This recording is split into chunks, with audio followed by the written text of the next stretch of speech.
Welcome back to another video.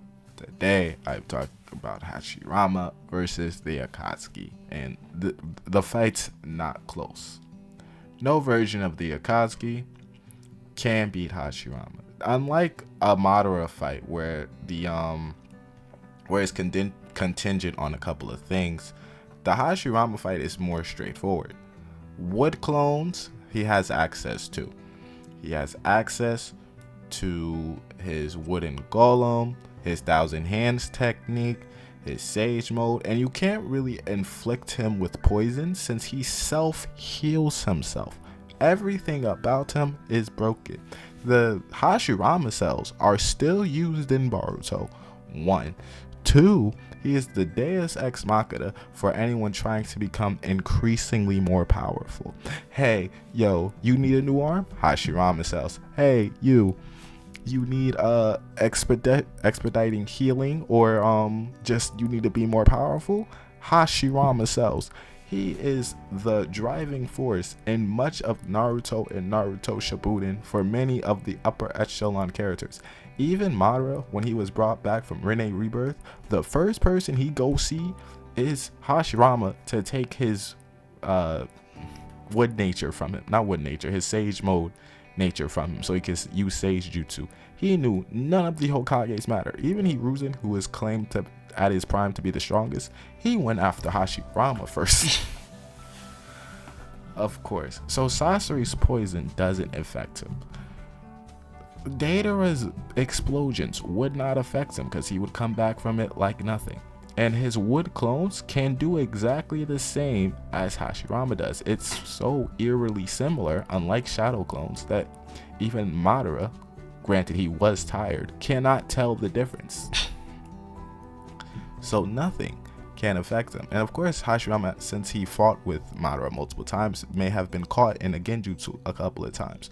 So Itachi's genjutsu does not matter. Him being underwater, or if Kisame were to nuke the battlefield, does not matter.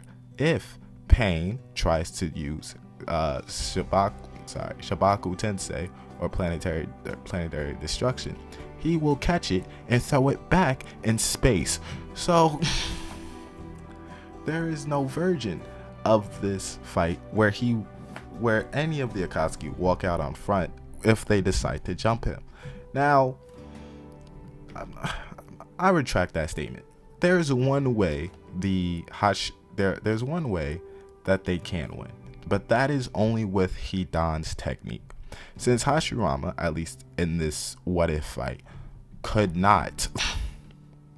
would not be able to, or does not have intel on Hidan's technique, if Hidan were to just give a slither of his blood, and we know Hashirama's healing is incredibly sped up, if he were to get a sliver of his blood just by the increasingly techniques that they throw at him, of course they would have a little bit more knowledge of Hashirama just because of Kakuzu.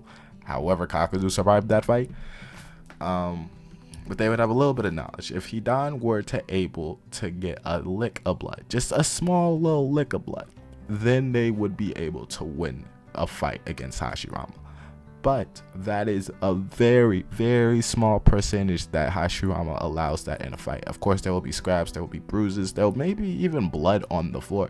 So maybe Hidan is able to get a scratch. The thing is, every time we see Hashirama in a fight, or at least a live Hashirama in a fight, whether that's in a canon game fight or in a manga fight, he is clean. Like, he barely got blood on him. He ain't got nothing on him since of his incredible self-healing technique. Right, so it's a small percentage that Hidan does get the blood, but if he does, Hashirama would end up losing that fight just because Hashi would not know or have intel on Hidan. That Hidan's the only wild card in a jumping version of the fight, just because Sasori would not affect him. Deidara would not affect him. Itachi not affect him. Pain not affect him. He successfully tamed all 9-tailed beasts.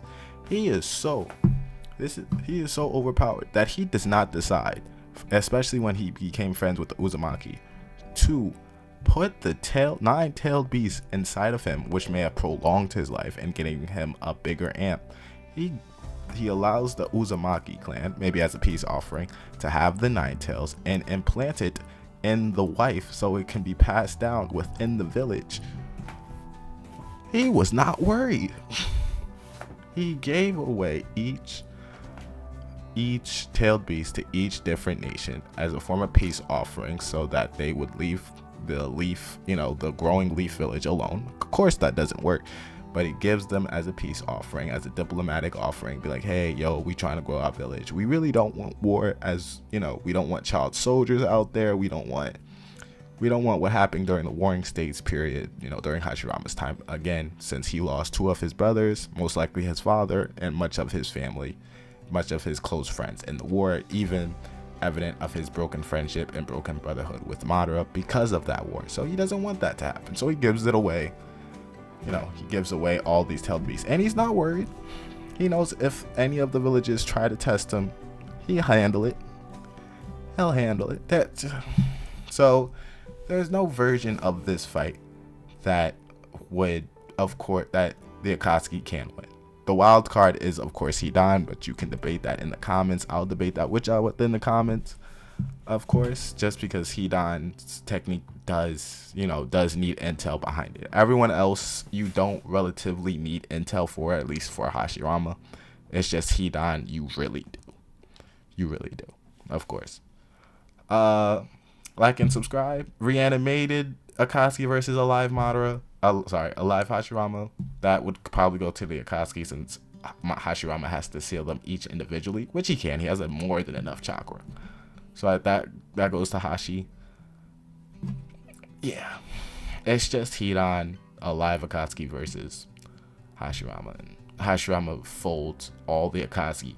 But if, Hidan gets that blood, I think it's quite wraps. I think, Hidan would, of course, win that fight. Anyway, like, subscribe, and I'll see you in the next one.